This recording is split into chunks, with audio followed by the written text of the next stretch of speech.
I love post-apocalyptic games, seeing what the world looks like from different perspectives of game studios. They're usually a little depressing, with destroyed areas and crazed enemies, but what would a cozy post-apocalypse look like?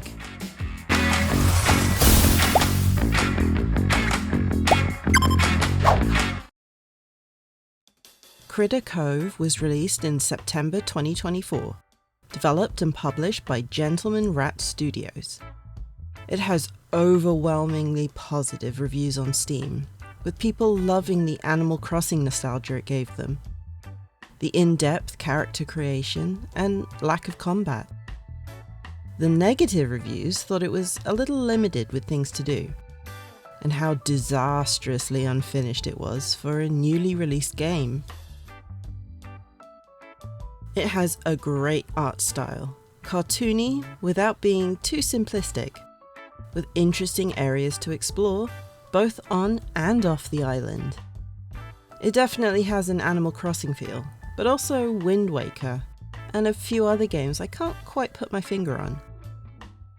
I've been really into Dismantle, and this just feels like the same kind of idea, but with less zombies. We play as our own character, who ends up stranded on an island.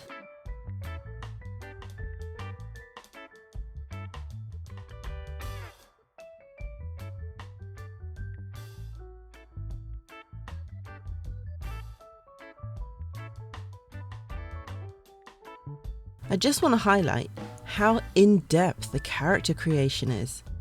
There's so many options and combinations you can pick. Human, animal, bird, TV, you name it, you can probably make it. There are a few characters to meet on the island, and we're immediately given a choice of houses to live in and decorate, which gives us an instant connection to the island, and hooks us into seeing how custom we can make our homes later in the game. The different characters have quests for us to complete, with the main focus being to rebuild and repopulate the island by bringing visitors in from afar. We first meet Anchor, who brought us to the island. Renard, who's in charge of renovations and also runs a shop in the town centre.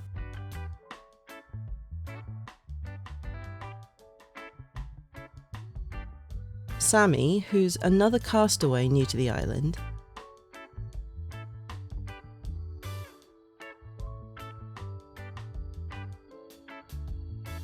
Copperbottom, who's a robot foreman who helps us with all things crafting.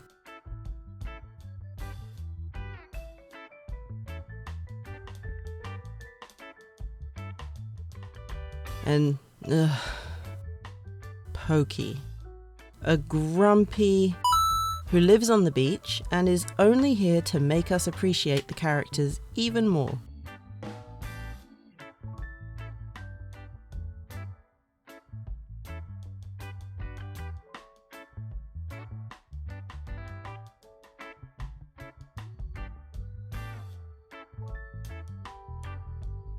We have relationship hearts to fill with each character, and icons of likes and dislikes so we can keep track of gifts.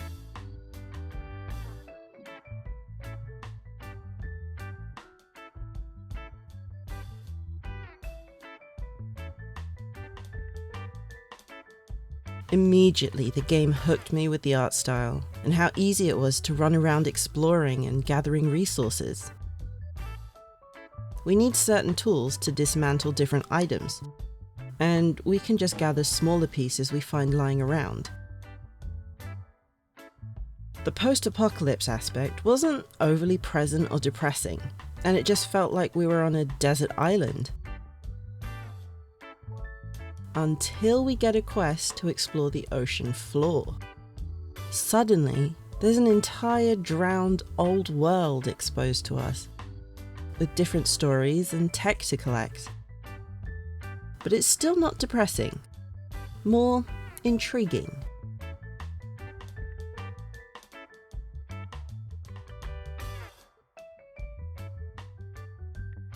I was running around picking up everything that wasn't nailed down, and I wondered what happens when I pick it all up.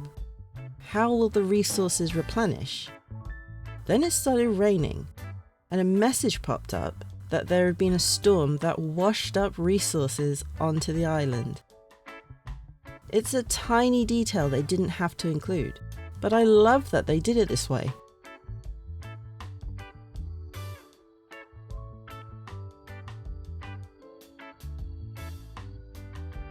The more you break stuff down, the more you learn how to make them.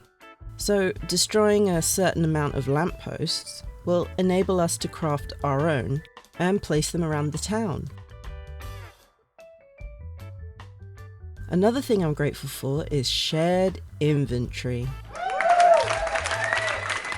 So we can place boxes in multiple places and they're connected so we can access the contents from any box we use.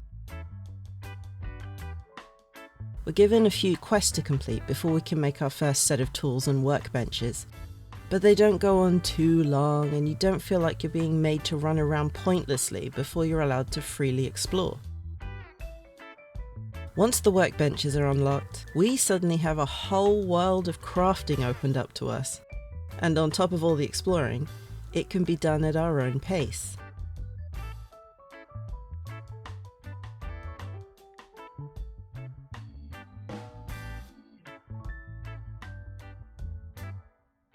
We can ignore quests and just explore, but we might miss out on certain things like markers to caves or treasure spots, so it's best to have a good balance of questing and exploring. We can dive down into the depths to explore the ruins, but we have an oxygen meter to keep an eye on, so we can't get too carried away. We can also stumble across paintings that will teach us how to make certain special items, and it's always fun trying to find them. We have a stamina bar, and every time we dismantle something, we use stamina. We can replenish this by sleeping or by eating food we forage or cook. I like the way this is implemented, as you can't just go around destroying everything, but you're also not limited to how much you can do in a day just by eating food.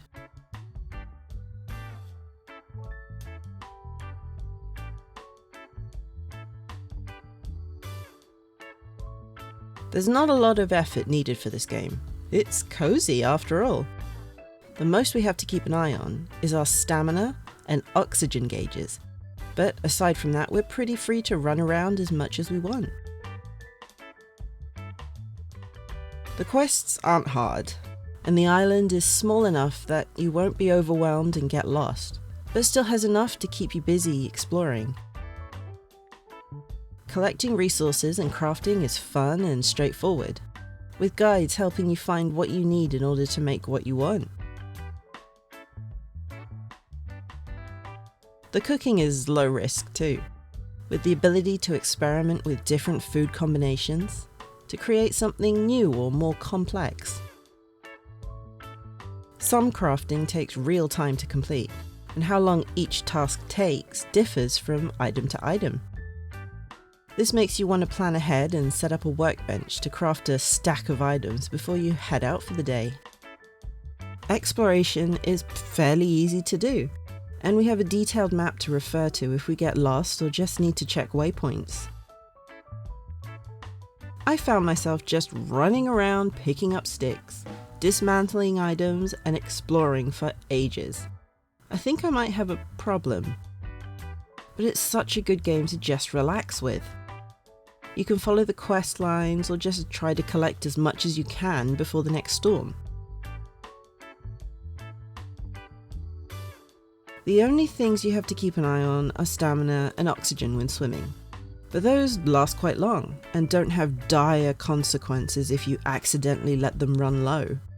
Food and resources are plentiful, so you can play around with crafting and not have too hard a time replacing stuff if you mess it up. This game feels like one that's meant to be a safe space to play around and just relax. Take your time and don't rush through the world.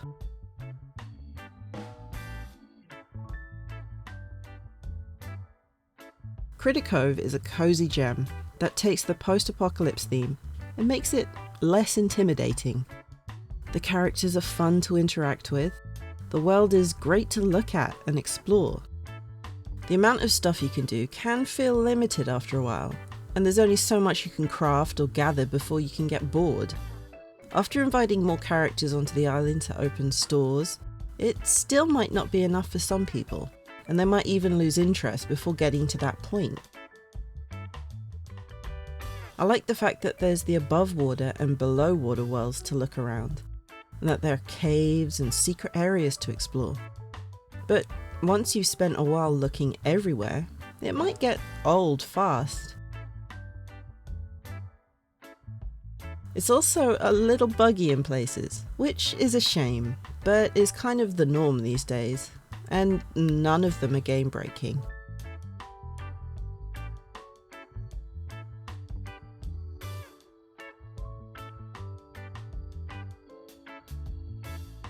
Overall, I really like this game, and will probably lose more hours to it.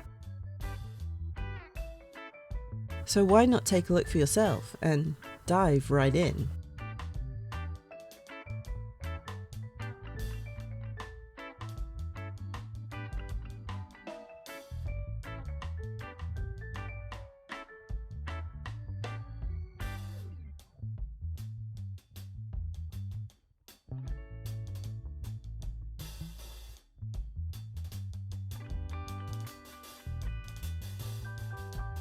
This was fun.